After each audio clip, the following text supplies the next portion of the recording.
A paz do Senhor Jesus, povo de Deus. Hoje iremos comentar a respeito da lição 6 da classe de adultos, em específico o tópico 1. Esse tópico tem por tema a doutrina bíblica da relação do filho com o pai. Iremos abordar o assunto com um pouco mais de profundidade, por isso, eu peço que você prepare a caneta e um bloco de papel para fazer as anotações necessárias, ok? Este trecho da leitura diária no Evangelho de Jesus Cristo segundo escreveu João, capítulo 10, dos versículos 30 ao 38, aborda um dos temas mais fundamentais da teologia cristã, a relação entre Jesus e Deus Pai, demonstrando que o Filho não é inferior ao Pai, mas coigual a ele. O texto se baseia em passagens do Evangelho de João, Mateus, Hebreus e Salmos para sustentar essa verdade teológica. No primeiro subtópico do tópico 1, vemos que o conceito de filho no pensamento judaico nos mostra que a ideia de filho no contexto bíblico não se limita a uma relação biológica, mas implica identidade de natureza. No pensamento judaico, um filho carrega a essência do pai, compartilhando sua natureza e posição. O exemplo citado de Salmos 8 e verso 4 mostra essa equivalência por meio do paralelismo poético. Homem mortal e filho do homem são expressões sinônimas. Da mesma forma, quando os escribas e fariseus se chamam filhos daqueles que mataram os profetas, estão assumindo uma identidade e continuidade com seus antepassados. Leia em sua Bíblia em Mateus, capítulo 23, versículos 29 ao 31. Quando Jesus se apresenta como Filho de Deus, ele não está apenas declarando uma filiação espiritual, mas afirmando que compartilha da mesma essência divina do Pai.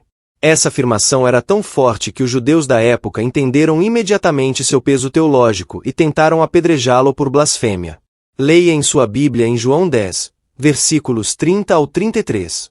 No subtópico 2 temos o significado teológico da filiação de Cristo. O argumento central do texto é que a filiação de Jesus não é uma metáfora ou um título honorífico, mas uma declaração sobre sua natureza divina. Quando Jesus afirma em João 5, versículos 17 e 18 que meu Pai trabalha até agora, e eu trabalho também, os judeus imediatamente perceberam que ele estava se igualando a Deus. Esse é um dos momentos mais explícitos em que Jesus declara sua divindade sem rodeios. Além disso, há a citação de João capítulo 8, versículo 42 e João 16, versículo 28, onde Jesus diz que ele saiu de Deus e veio ao mundo, reforçando sua preexistência divina. Se ele apenas fosse um ser criado, como argumentam algumas correntes teológicas, essa linguagem não faria sentido. No subtópico 3 temos a argumentação sobre Jesus ser Filho e Deus. O ponto culminante da argumentação é a prova bíblica da divindade de Cristo.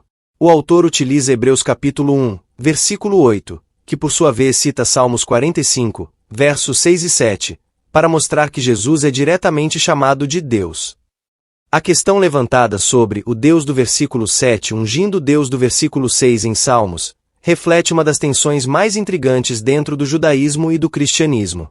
Como pode Deus ungir Deus? A resposta é encontrada na revelação do Novo Testamento. Deus é um em essência, mas plural em pessoas. O Pai ungiu o Filho, mas ambos compartilham da mesma divindade.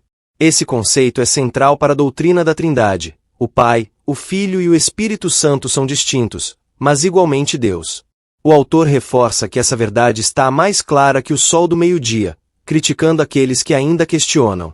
Concluindo o tópico 1 da lição 6, entendemos que a passagem da leitura diária em João capítulo 10, versículos 30 ao 38 retrata um dos confrontos mais diretos entre Jesus e os líderes religiosos.